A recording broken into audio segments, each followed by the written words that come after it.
just to give you a bit of a background, okay. We live in Willesden Green, which is not very green anymore. Willesden Green, when the railways first came, was known as the serene and pleasant green place that you went to. In the meantime, the Victorians and the Edwardians managed to build it up, and all the green bits disappeared. So we're a town team, and one of our main things we've been wanting to do is to improve our environment. We live in Brent, and the air is really, really dirty. So we've been looking to plant trees wherever we can to improve the air. But we didn't want to plant just any old tree. So we were very interested in planting English trees, native trees, because we felt they would do very well in a really crumb environment. And we've planted a whole native wood along a railway line. And we then had a plot of land at a Pakistani community centre, which is being used in parallel as a food bank. We've fed 6,000 people through this food bank in this Pakistani community centre since March. And we wanted to give something back to them. And we set up, as through the food bank, something called the community tree.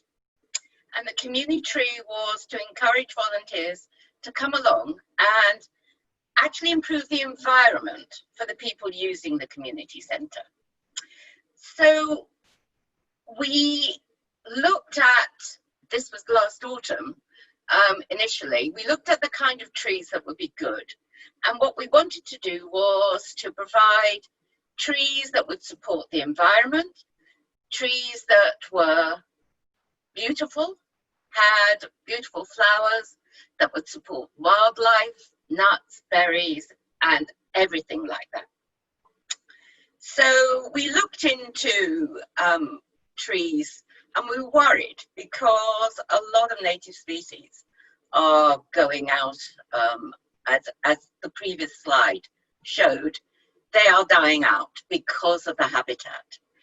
Invasive species, deforestation, urban development, pests and diseases.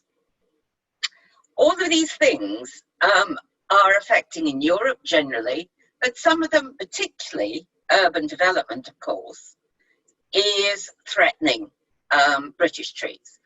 So we asked the Woodland Trust for some trees, and they gave us over 200 trees, little tiny saplings that came in February this year, whilst I am being sheltered. I'm in lockdown, but I was able at that point in time, I was fit enough to take these tiny saplings, put them in some soil. What we then did was say, through the community tree, through the food bank, hey folks, come and plant them. Come and plant them and help us improve the environment, help us get rid of some of the urban blight. This community centre sits next to a road on one side, and on the other side, 3 railway lines. Not 1, but 3. So we said, come along, and they did. And as you can see, they're all very happy. I'm the little one down in the bottom with pink hair, by the way. That's me. This was just before I got into absolute complete shielding. So I started all this in March, and then unfortunately I fell ill again, and I've now been shielding. But we got people of all ages to come along, native British trees, with a few wildflowers as well, that we planted in this very sunny, very hot, as you can see, very scruffy bit of lawn. And this is stage 1. Stage 2, which we're just applying for a grant, is to improve the lawn, to make it into a proper wildflower garden to add more trees in another part of this plot, and to add some flowers alongside it, and to use a lot of their recycled materials. They've got some really old bricks, and we want to make a rockery out of these bricks.